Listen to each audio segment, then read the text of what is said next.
నిజం కంటే అబద్ధం ఎంత పవర్ఫుల్ అనేటటువంటిది అంటే నిజం 4 అడుగులేసేలోపు అబద్ధం 6 రోజులు జుట్టొస్తుందంటారు. సోనం వాంగ్‌చుక్ ప్రత్యక్ష నిరూపణ.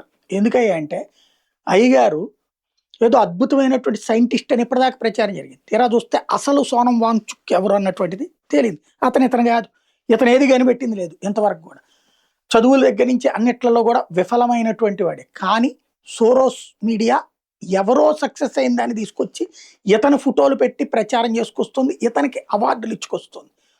రెండవది ఇతను భారతదేశాన్ని దూషించింది, ద్వేషించి మాట్లాడినే బోలెడు.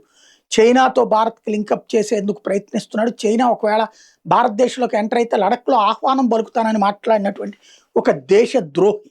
అట్లాగే గాంధీ గారు ఎట్లయితే బ్రిటిష్ వాళ్ళకి భారతదేశానికి సంబంధించి స్వతంత్రం ఇచ్చే సందర్భంలో కూడా సుభాష్ చంద్రబోస్ మీకు అప్పచెప్తాము యుద్ధ ఖైదీగా అని చెప్పుకొచ్చాడో, ఈయన కూడా అట్లాగే ఇప్పుడు విదేశీయులకి తొత్తుగా పనిచేస్తున్నటువంటి పరిస్థితి అయితే స్పష్టంగా కనబడుతుంది. ఎందుకంటే నిన్నటి ఆయన నిరాహార దీక్షకి ముందు ఆయన పెట్టినటువంటి ట్వీట్ ఏది ఆసుపత్రికి తరలించే ముందు రెండవ స్వతంత్ర సమరం అంటే ఎవరి మీద స్వతంత్ర సమరం?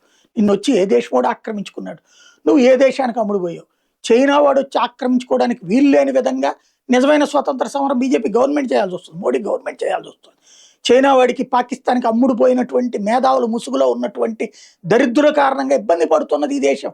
నిజంగా ఆజాదీ కావాలి ఇట్లాంటి దరిద్రుల నుంచి, ఆజాదీ కావాలి ఇట్లాంటి దేశద్రోహం నుంచి, ఆజాదీ కావాలి ఈ దేశంలో ఉన్నటువంటి దేశ వ్యతిరేక శక్తుల నుండి, ఆజాదీ కావాలి ఈ దేశంలో ఉన్నటువంటి దేశాన్ని నాశనం చెయ్యాలని కోరుకునేటటువంటి యువతరం ముసుగులో ఉన్నటువంటి ఉగ్ర తీవ్ర భావజాలికుల నుండి. అది ఇప్పుడు ప్రజల్లో రావాల్సినటువంటి చైతన్యం.